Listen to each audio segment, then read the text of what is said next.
సకలాభీష్టప్రదాయిని సుందరకాండము సరళ సుందరవచనము 38వ సర్గ 2వ భాగం. సీతమ్మ హనుమంతునకు శిరోరత్నం ఇవ్వడం.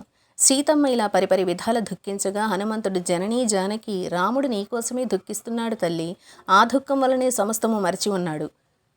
నేను సత్యం మీద ఒట్టుబెట్టి చెబుతున్నాను, నమ్ము తల్లి. రాముడు దుఃఖిస్తూ ఉండడం చూసి లక్ష్మణుడును దుఃఖిస్తున్నాడు. ఏమైతేనే, ఎలాగో ఒకలాగా నువ్వు కనబడ్డావు. నువ్వు ఇక శోకించవలసిన అగత్యం లేదు. ఈ క్షణంలోనే నువ్వు నీ దుఃఖాలు అంతరించడం చూస్తావు. పురుష వ్యాఘ్రాలు మహావీరులు అయిన రామలక్ష్మణులు నిన్ను చూడ్డానికి కదలివచ్చి లంకను బుగ్గి చేస్తారు, తప్పదు. రాముడు క్రూరుడైన రావణుణ్ణి సబంధ సపరివారంగా కూల్చేసి నిన్ను అయోధ్యకు తీసుకువెడతాడు, సందేహం లేదు కనుక రామునికి ఏమి చెప్పమంటావో చెప్పు, లక్ష్మణునకు ఏమి చెబుతావో చెప్పు, వానర ప్రభు సుగ్రీవునకు కూడా ఏమి చెబుతావో చెప్పు అని అడిగాడు. దాని మీద సీతమ్మ దుఃఖిస్తూనే, లోక కళ్యాణం కోసం కౌసల్య కన్న రాముణ్ణి నా మారుగా నువ్వే క్షేమం అడుగు, శిరస నమస్కరించు. లక్ష్మణుడు సకల వైభవాలు సకల భోగాలు చివరకు భార్యను కూడా విడిచి నా రామునితో కూడా అడవులకు వచ్చాడు.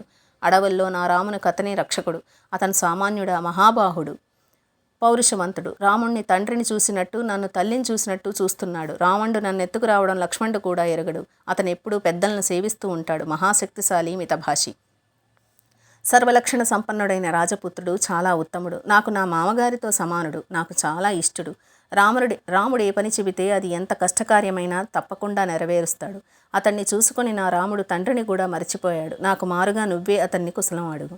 హనుమ, వానరవీర, రాముడు నా దుఃఖం పోగొట్టేటట్టు చెయ్యడం నీ వంతు. నా రామునితో ఈ సంగతి కూడా చెప్పు. అదేమిటంటే, నేనిక ఒక్క నెల మాత్రమే బతికుంటాను. నేను సత్యం మీద ఒట్టిపెట్టి చెబుతున్నాను. ఈ నెల గడిచాక ఒక్క క్షణమైనా నేనిక బతికుండను. వెనుక వృత్రుణ్ణి వధించడం వల్ల దేవేంద్రునకు బ్రహ్మహత్య చుట్టబెట్టుకుంది. అప్పుడు శ్రీ మహావిష్ణువు వైష్ణవాశ్వమేధం చేయించి ఇంద్రుణ్ణి నిష్కళుషుణ్ణి చేసి మళ్ళీ త్రైలోక్య రాజ్యం ఇచ్చాడు. కానీ ఇంద్రలక్ష్మి పాతాళానికి వెళ్ళిపోయింది. అశరీరవాణి వల్ల ఈ సంగతి తెలిసి అందరూ బయలుదేరారు. మీలో సర్వలక్షణ సంపన్నుడెవడో వాడే అక్కడికి వెళ్ళి ఆ ఇంద్రలక్ష్మిని తేగలడని మళ్ళీ అశరీరవాణి చెప్పింది. దేవతలందరూ ప్రార్థించగా విష్ణువు పాతాళానికి వెళ్ళి లక్ష్మిని తెచ్చి మళ్ళీ ఇంద్రునికిచ్చాడు. అలాగే నా రాముడు ఈ రావణుణ్ణి చంపి నన్ను తీసుకువెళ్లడం ధర్మం అని చెప్పి ఆమె తన కొంగున ఉన్న చూడామణిని తీసి దీని అభిజ్ఞానంగా రామునికి ఇయ్యి అని చెబుతూ హనుమంతునికి ఇచ్చింది. హనుమంతుడది తన వేలికి పెట్టుకోవాలని చూశాడు, కానీ వీలు కాలేదు. అప్పుడు ఆ మణి పుచ్చుకొని హనుమంతుడు సీతమ్మకు ప్రదక్షిణ నమస్కారాలు ఆచరించి శారీరకంగా అక్కడే ఉండినా మానసికంగా రాముని సన్నిధిలో ఉన్నట్టు భావించాడు. సకలాభీష్టప్రదాయిని సుందరకాండము సరళ సుందరవచనము 38వ సర్గ సమాప్తం. రేపటి రోజున సకలాభీష్టప్రదాయిని సుందరకాండము సరళ సుందరవచనము 39వ సర్గ ప్రారంభం. గురుబ్రహ్మ గురువిష్ణు గురుదేవో మహేశ్వర గురు సాక్షాత్ పరబ్రహ్మ తస్మై శ్రీ గురవే నమః.